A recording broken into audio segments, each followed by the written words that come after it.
the purpose of this video is to provide an overview for Microsoft Immersive Reader in Canvas. So in this video, I'm only going to talk about how to use Immersive Reader within Canvas pages. There's some other places you can use the feature, but again, I'm going to keep this really simple. This video is only for using Immersive Reader in Canvas pages. So Immersive Reader is an accessibility feature. It allows you to do lots of different things with text on the screen, such as text-to-speech, formatting the size of the text, the background, the spacing. It allows you to change the language of the text. It provides picture dictionary for the text. So it's very, very helpful for all teachers and students, but specifically for any teachers or students who are English language learners, who are visually impaired, or who have some type of learning disability. So in order to access Immersive Reader, the first thing you'll need to do is go into your dashboard and click on your Canvas course. So for the purpose of this video, I'm going to use my Canvas course. It's definitely not finished yet. I just started working on it for the school year, but I did want to show you Immersive Reader, and this was the best example. So right now I'm on my home page. This is my home page for my Canvas course that I use with my students. I need to go to Pages. So on the left-hand side, you're looking for the link that says Pages. When you see Pages, you'll click on it, because remember, the purpose of this video is to show you how to use Immersive Reader in Pages. I believe you cannot use it in discussion, you cannot use it in assignment, you cannot use it in announcements, you cannot use it in modules. You can use it in Pages. Again, there's other places you can use it like Nearpod and Flipgrid, but that's not gonna be shown in this video. So we're on my Canvas course that I use with my students. I'm gonna click on Pages. I'm gonna click on View All Pages. And then I'm gonna pick which page I want to use Immersive Reader with. So for the purpose of this video, I'll use the class information page. All right, so let's take a pause. I also want you to keep in mind, when we use Immersive Reader on our end as the teacher, we are using it for ourselves. So whatever we do in Immersive Reader is not changing anything for the student. If the student needs to access Immersive Reader, they'll need to go onto their course, which you've provided to them, and they'll need to go into Immersive Reader on their own, and they'll need to adjust the Immersive Reader settings on their own. So right now we're doing this as a teacher for ourselves. The students can do whatever we did on their end, but the point is that the student will have to do it on their end. This is not something that the teacher does for the student. This is just an accessibility feature available in Canvas for Canvas users. If you don't have this Immersive Reader button right here, you'll need to contact your admin and see what version of Canvas you have, because not all versions of Canvas have this. So I apologize. I know I'm overloading you with some background information, but there's a lot of important points I wanted to bring up so you understand what Immersive Reader is, how it's used by you and your students separately, and who it's appropriate for and who will have access to it and where you'll have access to it. So now that we've kind of gotten all of that out of the way, remember, we're in Pages. We clicked on a page and we brought ourselves to a page. So this is my class information page. It's definitely not done. It's kind of a mess right now, but I wanted to use it as an example. So as you'll see on my class information page, I have a Bitmoji picture that says welcome, and then just a little bit of information for the parents. So now, if you look in the top right-hand corner, you'll see that Immersive Reader button. And again, if you don't see it, you probably don't have it in your version of Canvas, so you'll have to contact your admin. But if you do have it, it'll be right here in the top right-hand corner of the page that you opened. So we can click on Immersive Reader and look what happens to the screen. It becomes all text, it changed colors, there's all these different things going on. So I'm gonna explain why it looks like this. So the gist of this is that Immersive Reader takes whatever is on the page and it formats it into text only, and it gives you the ability to edit the text and use the text-to-speech function, which will read the text to you. So if you look right here, this was the text on the other page. It's just formatted differently. If you'll notice, on the other page, I have a picture, but in Immersive Reader, there is no picture. So Immersive Reader will take your pictures out, but what it does in substitution is it puts the alternative text for the picture in brackets. So like you saw before, this was my welcome picture.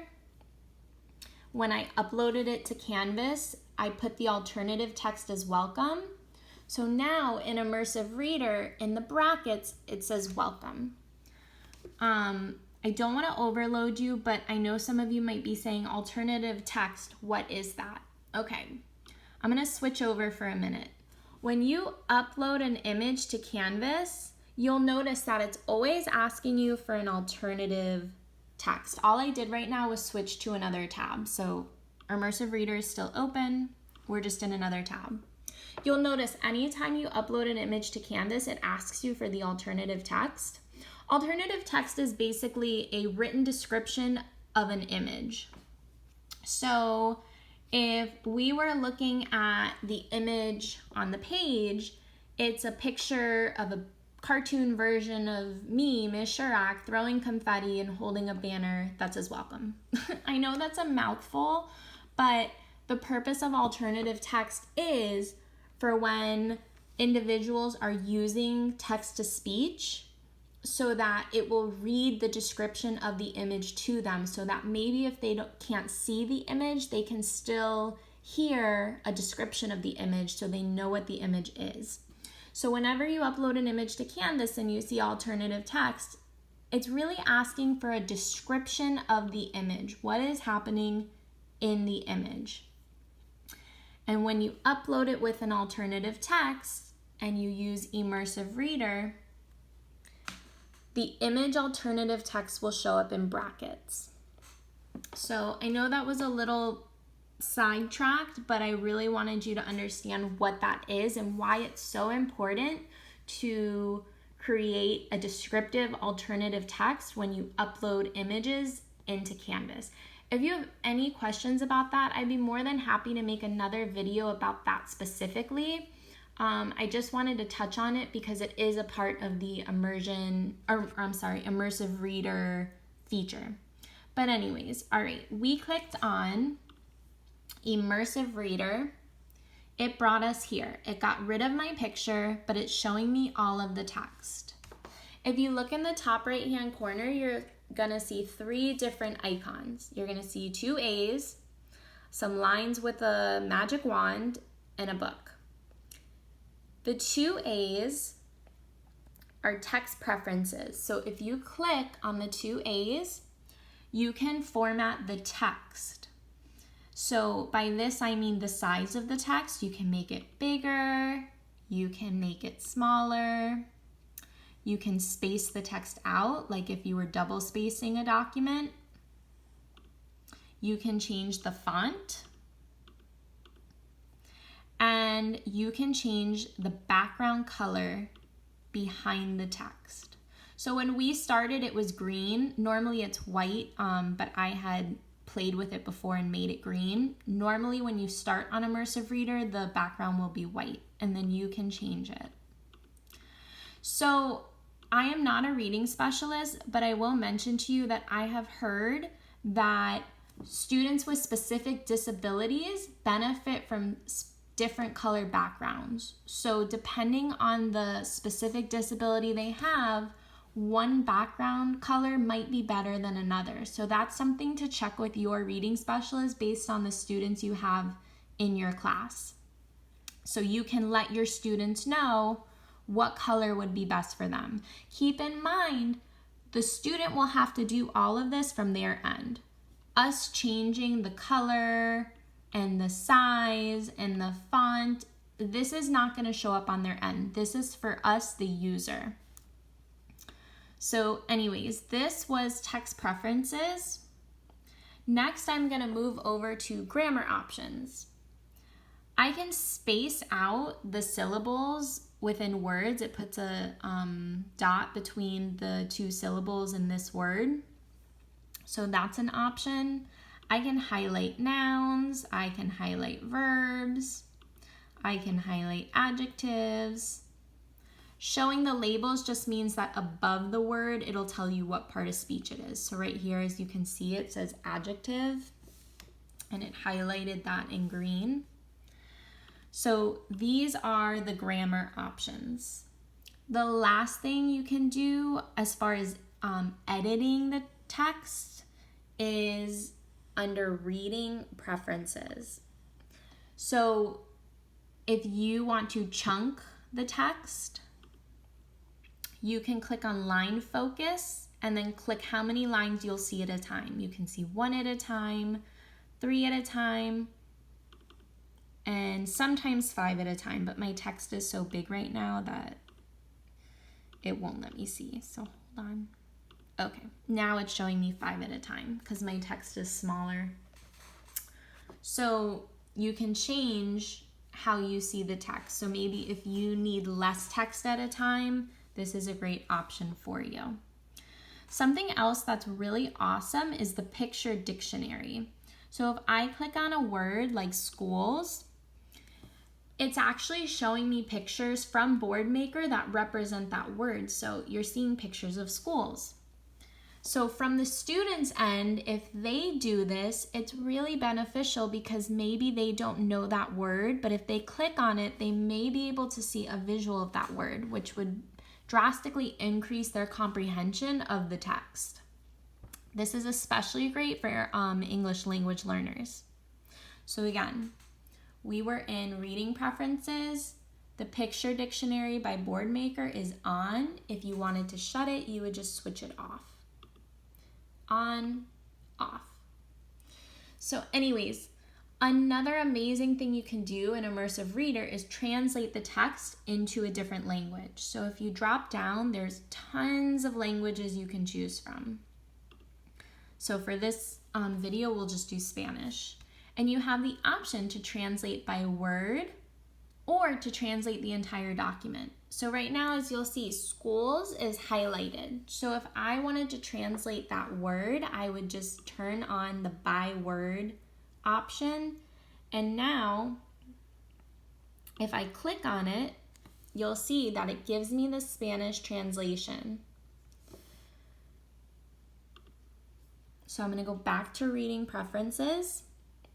I'm going to switch off by word, but now I'm going to switch on document, and you'll see what happens. The entire document was translated into Spanish.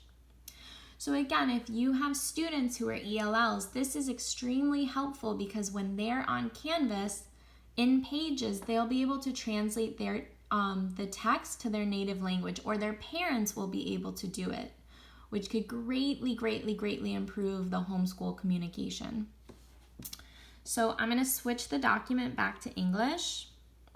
But again, we went over the different, I apologize for that, we went over the different features on here. So we could format the text with the text preferences. We can emphasize different parts of speech through the grammar options, or we could provide line focus, the picture dictionary, or the language translation through reading preferences. So the last thing I'll talk about is the text-to-speech feature. So when you have your text here, once you've made it the way you want it, you can actually have the computer read it to you by pressing this play button at the bottom, this circle with an arrow. So if I click on it, listen. Schools will provide services virtually until further notice. Okay, so when I clicked on it, it read the text to me. And if you click here next to it where it says voice settings, you can change the speed that it reads it to you. You can even change the gender that it reads it to you. So if I wanted a male voice to read it to me. Notice. I want to take a moment to thank all of the families for your flexibility. So now you're hearing a male voice. And if I go back to reading preferences, if I want this read in a different language, if I translate the document to a different language, now it'll read it to me in a different language. Información de la clase. Bienvenido. Bienvenido a Preca. Debido a COVID-19 en las escuelas públicas del condado. So there's some really amazing features on here for accessibility. So this was a basic overview of Immersive Reader. Again, remember, when you're using Immersive Reader, you're using it for your own personal accessibility. So the students will not see anything that you're doing on Immersive Reader. This is for you, and the students on their end will need to go into Immersive Reader and edit this the way they need it to be so that it's accessible for them. So you can actually share this video with your students to show them how they could use Immersive Reader, because it's not something that you do on your end that shows up on their end. It's something that you and the student do separately. So again, I hope this video was helpful. If you have any questions or you're looking for any more information, just let me know.